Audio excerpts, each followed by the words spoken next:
U 6 sati i 24 minute Zagreb je pogodio razoran potres, najteži u posljednjih 140 godina.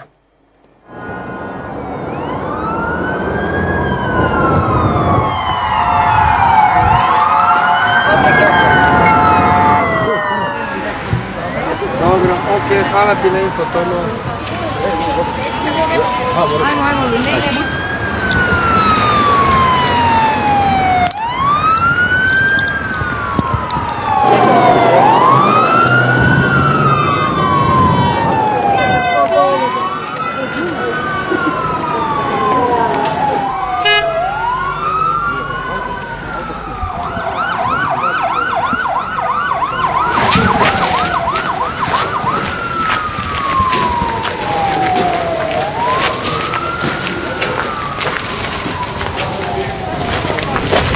Ovdje ko zna kako ovaj krov izgleda gore, ako ovo su...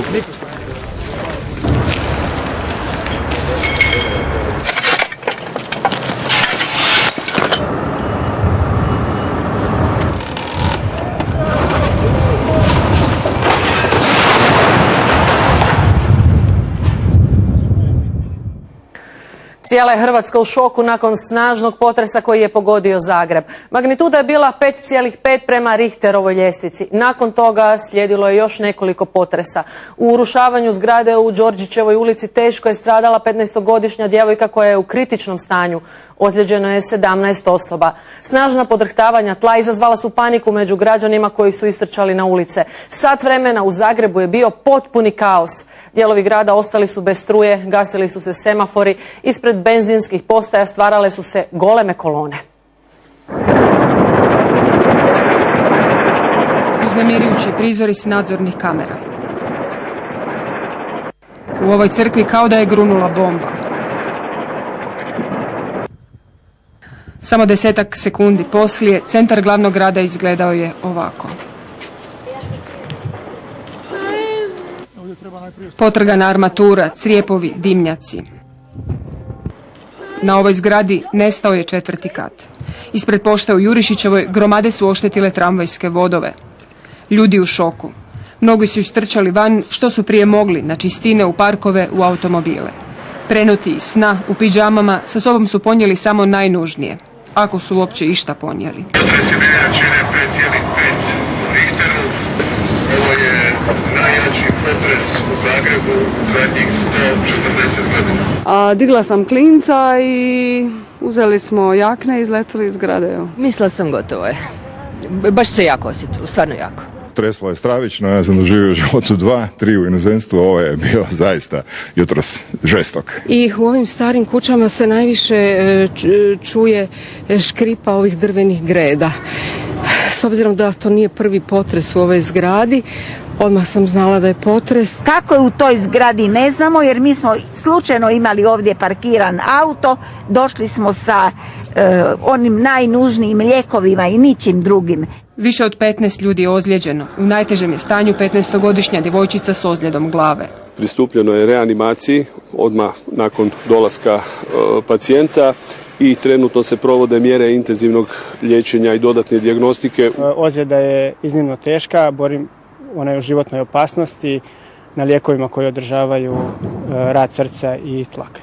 Nakon što su se donekle oporavili od početnog šoka, ljudi su sa strepnjom odlazili nazad u domove sagledati štetu. Svaku zgradu, svaki stan, svaku instituciju sad moraju pogledati statičari i vidjeti ima li opasnosti.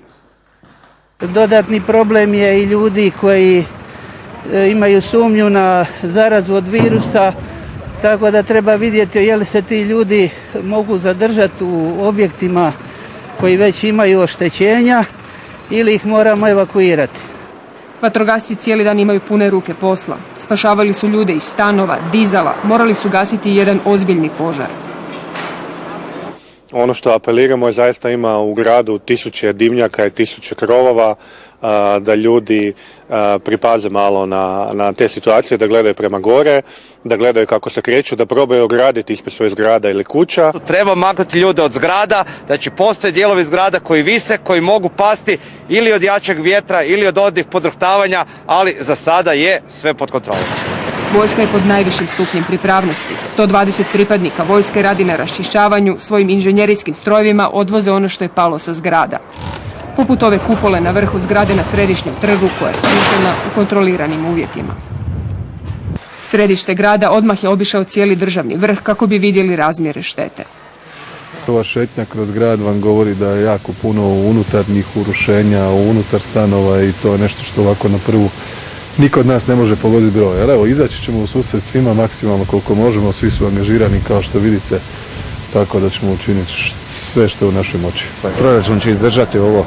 Mora, nema nam druge, mora. Benzinske crpke jutros pod opsadom. Mnogi su se uputili kod obitelji i prijatelja izvan Zagreba. Zgrada je upotrebljiva, ali je stara i tako to sve skupa, pa beba ide kod svoje bake i dede. Mnogima su automobili uništeni. Eto, sada samo blokiramo ovaj razbijeni prozor da ako kiša padne ne pada baš unutra, a auto ide u smeće. Materijalna šteta zbrajat će se još danima. Ne treba zanemariti ni psihološku traumu. Ubrzo nakon potresa u Nacionalnoj i sveučilišnoj knjižnici održan je hitan sastanak državnog vrha na kojem su sudjelovali predsjednik Republike, premijer i predsjednik Hrvatskog sabora, zagrebački gradonačelnik i ministar obrane. Obišli su grad te pozvali na oprez, ali bez panike. Otvoren je i broj za građane pogođene potresom 0800 88 05. 2 sata poslije razornog potresa državni vrh na okupu. Nakon kriznog sastanka jasna poruka. Slušajte vijesti i informacije od nadležnih, a to je u ovom trenutku prije svega potpredsjednik Vlade i stožer civilne zaštite. Oni postoje upravo radi ovakvih situacija. Sve drugo što slušate u javnosti možete zanemariti. Predsjednik, premijera, ali i cijeli državni vrh ujedinjeni. Poziv na oprez, ali bez panike. Ovo je najjači potres u Zagrebu u zadnjih 140 godina. Jači potres je bio 1880. godine. U ovom trenutku razvidno je da postoje brojna oštećenja na zgradama, postoje brojna unutarnja oštećenja na zgradama. Pozivamo sve građane na oprez. I to zbog mogućih novih podrhtavanja, urušavanja koronavirusa, ali i lažnih vijesti. Oslanjajte se na informacije koje vam dajemo. Imamo, nažalost, već iskustvo od skoro mjesec dana da vam u jednoj i drugoj krizi ništa nismo zatajili, tako će biti i u buduće. Odmah nakon potresa na teren su poslane sve žurne službe. Prioritet sanacija bolnica i zbrinjavanje najugroženijih.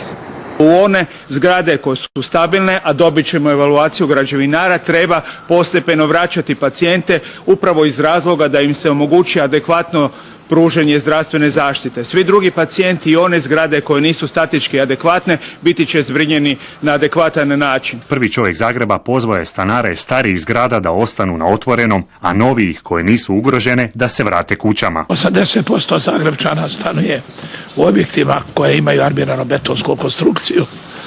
Ja ih molim, ja vam zato i mandat i preuzimam odgovornost da ljudi se vraćaju u svoje domove. Uz vatrogasce i policiju zbog prirodne katastrofe na ulicama i Hrvatska vojska.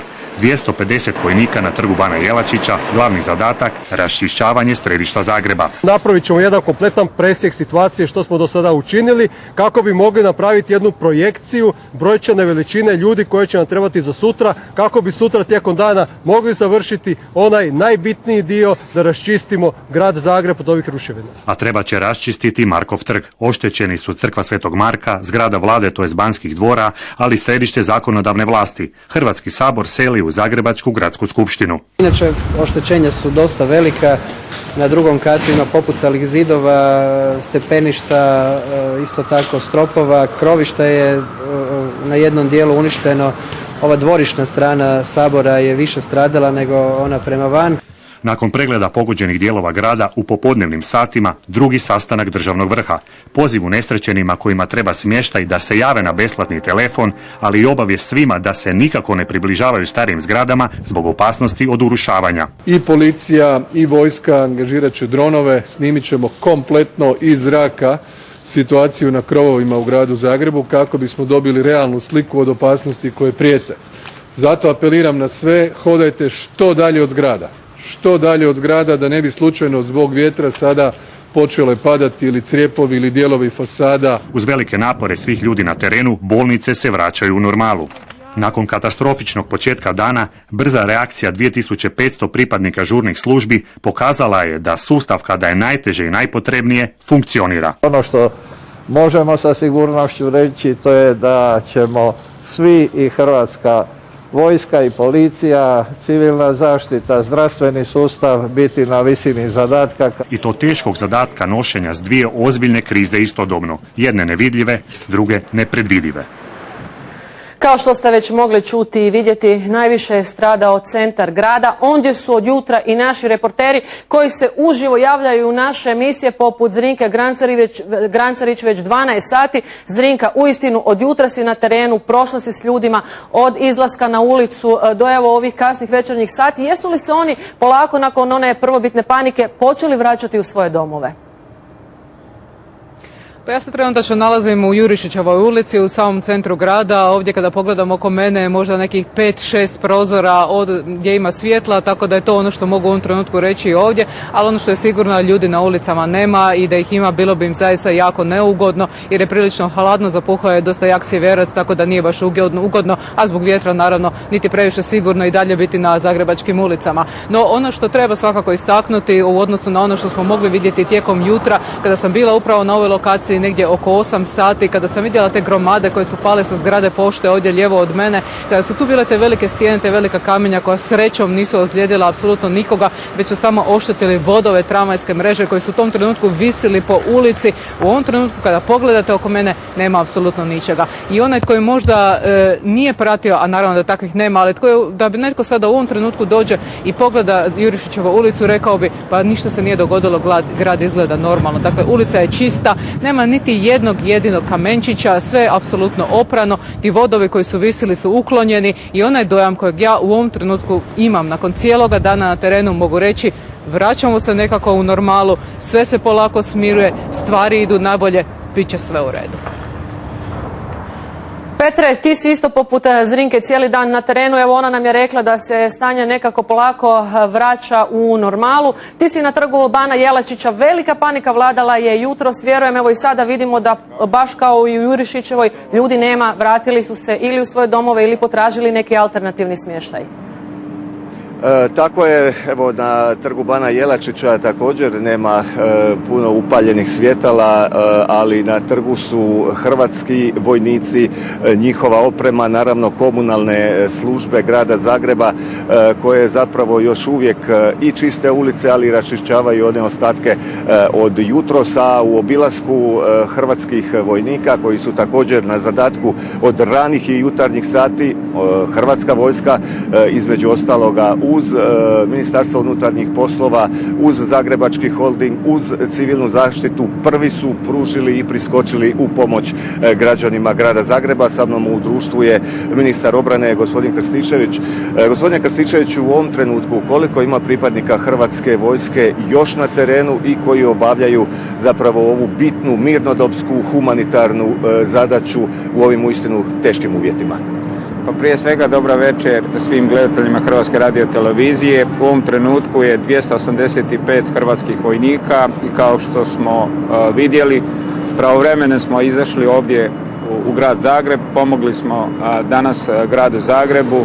Ja bih još jednom se želio zahvaliti svim hrvatskim vojnicima, ne samo vojnicima, nego i svim drugim u gradu Zagrebu i vatrogascima i civilnoj zaštiti i policiji i građanima i udrugama. Znači pokazala se jedna solidarnost, zajedništvo i evo drago mi je da smo napravili ogroman veliki posao. Sada planiramo za sutra i već od sutra od 7 sati krenit ćemo i dalje angažirano sa gradom Zagrebom raščišćavati ovo ulice da bi što prije to sve bilo sigurno. Pošteno bi bilo spomenuti naravno i sve građane koji su se ponudili da pomognu, pripadnike navijačkih skupina, Bad Blue Boysa. Treba spomenuti i Torcidu koja je također iskazala želju da pomogne građanima grada Zagreba u ovom trenutku. Hrvatska vojska nije ovo prvi put da je na terenu. Zapravo mi imamo dva neprijatelja. Imamo ovaj jutrošnji potres, imamo ovu koronu virus. Pripadnici Hrvatske vojske zapravo već danima od čitavog prošloga tjedna postavljaju i trenažne centre i dižu šatore. Danas su u rekordnome roku podigli zapravo šatore za prijem bolesnika ispred infektološke bolnice Fran Mihaljević. Pa mi smo stalno u kontaktu, znači vlada je ta koja upravlja sa kompletnom situacijom. Jutro smo imali zahtjev od ravnateljice kliničkog bolničkog centra Fran Mihaljević da treba 3 šatora, vrlo brzo smo reagirali, postavili smo 3 šatora, iza toga je došao drugi zahtjev iz bolnice u Petrovoj da trebamo pomoći preseljenju djece u Dubravu. To smo isto vrlo brzo reagirali, jasno uz pomoć i navijačkih udruga. Zovu nas i naši branitelji, razne udruge, ja im se još jednom na tome zahvaljujem. Angažirani smo tu i to je ključ, ta hrvatska solidarnost i hrvatsko zajedništvo. Zapravo dobili smo danas onaj osjećaj zajedništva iz 90-ih godina. Koliko je li ovo maksimum Hrvatske vojske, jesu li nove postrojbe i novi ljudi spremni da uskoče, dakle u smjenama će se pretpostavljam raditi, jer sa ovim danas nije posao završen u gradu Zagrebu. Pa sigurno da ne. Kažem, imamo još na raspolaganju 300 vojnika, mi možemo angažirati još hrvatskih vojnika, pratimo situaciju, radimo zajedno sa nacionalnim kriznim stožerom, a tu je i cijela vlada.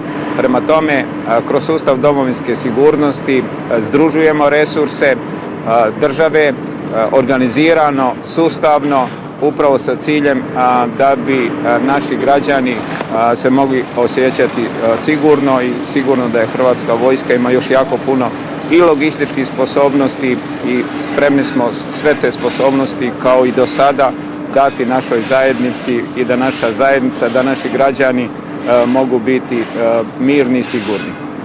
Vidjeli smo, evo i za kraj pitanje, danas svi pripadnici Hrvatske vojske rade s maskama u zaštitnoj opremi koliko god mogu, nastavit će se, pretpostavljam tako i vaša poruka za građane da ne zaboravimo i ovog prvoga, možda i većeg neprijatelja u ovom trenutku, a to je ova koronavirus. Pa sigurno, koronavirus je tu, prema tome ja i dalje pozivam sve građane, pazimo na sebe, pazimo ljude do sebe, moramo se pridržavati propisanih mjera i jedino na taj način kroz jednu odgovornost možemo pobijediti ovu situaciju. Vidimo da je situacija složena.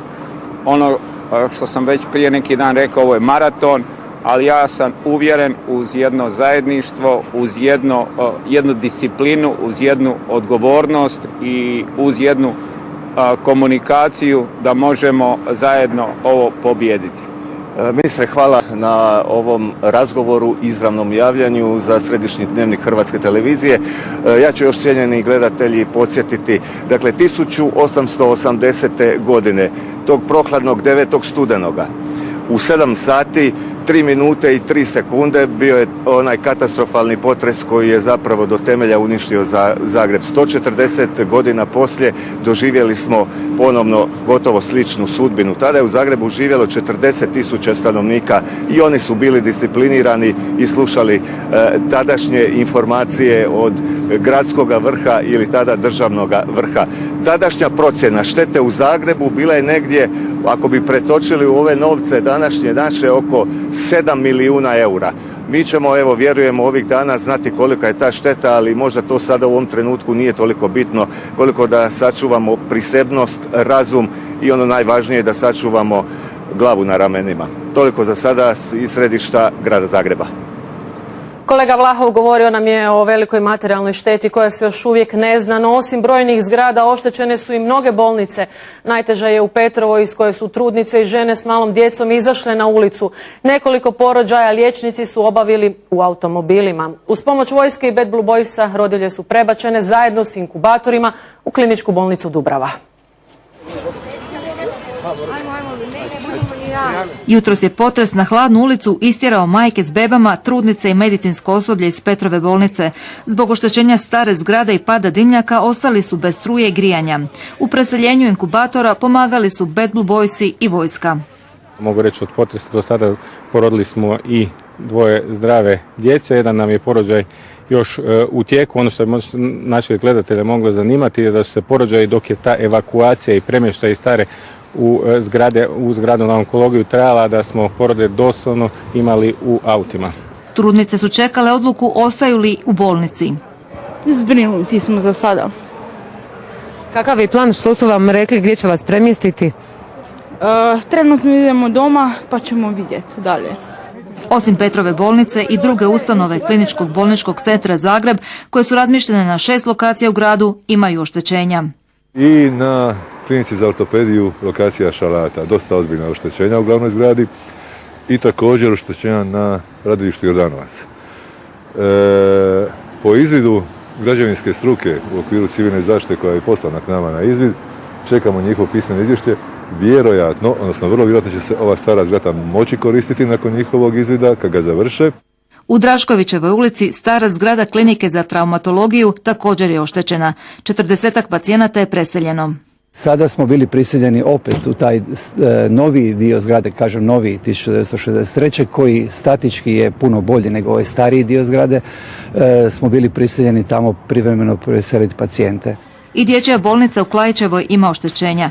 Sva djeca boljeg zdravstvenog stanja otpuštena su, podignuti su i šatori. A ministar zdravstva obilazi sve bolnice. Važno je imati sigurne i funkcionalne ustanove i zbog pacijenata i zbog koronavirusa. U ovom trenutku mogu reći da većih šteta nema. Možda je i najveća šteta što sam danas vidio u starom objektu Klajićeve bolnice, stvarno u Fischerovoj zgradi. Ona je stara i ima znatnih oštećenja. Srećom niko od bolesnika koji su ležali ili djelatnika nije ozlijeđen. Sada se čekaju izvještaji građevinskih stručnjaka koji moraju procijeniti je li statika bolničkih objekata narušena. Ružo, kakva je sada situacija ne samo u Petrovoj nego i u ostalim bolnicama? Jesu li svi pacijenti zbrinuti i kako je teže ozlijeđena djevojčica koja je u klinici za dječje bolesti? Marta, prije samog uključenja razgovarala sam sa ravnateljem klinike za dječje bolesti koji mi je potvrdio da nažalost stanje 15-godišnje djevojčice nije dobro, ona je u teškom stanju, ima teško oštećenje mozga i liječnici se zapravo od samog jutra bore za njezin život. Oštećena je i stara zgrada te bolnice, baš kao i većina starih ustanova zdravstvenih u Zagrebu koje su stare i oko 100-tinjak godina. Dakle, klinika za infektivne bolesti, jedan dio isto tako oštećen, zbog toga su vojnici podignuli šatore u koje je premješten dio pacijenata i naravno oni će se vratiti u bolnicu onda kad statičari utvrde da se to i smije dogoditi. Dakle, bolnica, Klinički bolnički centar Zagreb djeluje na 6 lokacija, kao što smo čuli ravnatelja u prilogu ranije, najteže oštećena je lokacija na Šalati. Danas smo bili tamo zapravo ispred Medicinskog fakulteta, oštećeno krovište, ima jako puno cigli, znači jako to sve zapravo loše izgleda. Klinika za ortopediju je, dio pacijenata je preseljen, liječnici su jutros spašavali opremu, kažu da su u tome i uspjeli. A ono što se događalo ovdje u klinici za dječje bolesti i porode, zapravo svjedočimo slikama malih bebica cijeli dan, uistinu dojmljivi prizori. Nedonošća je premještena u kliničku bolnicu Dubrava, a dio pacijenata u Vinogradsku bolnicu i kliničku bolnicu Merkur. No što se uistinu događalo? Jesu li žene rađale u automobilima ili ste ih samo pripremali za porod? Reći će nam primalja koja je bila s njima jutros. Ivana, dobro vam večer. Dobro večer. Ne, trudnice nisu rađale u autu, one su znači prodisale trudove većinom znači u autu na toplom i kasnije su bile znači smještene znači u zamjensku rađaonicu kada je znači za to bilo mogućnosti. Kako je to izgledalo? Jeste li bili u panici? Jesu li one bile u panici? Evo, dajte još koji detalj više. Pa u principu zahvaljujem im zato što su bile dosta strpljive, znači što se toga tiče i shvatile su situaciju ovoga, kao i znači zahvaljujem svojim kolegicama, primaljama koji su vrhunski odradile znači svoj posao. Također zahvaljujem znači i dobrim ljudima koji su se sjetili znači ovoga nas znači i da nam pomognu u principu. Hvala vam na svemu. Dakle, ovdje u Petrovoj bolnici rodile su se 2 zdrave curice, još uvijek čekaju na dva poroda i evo pacijentice su za sada na sigurnom. Nadamo se da će tako i ostati. I mi se nadamo da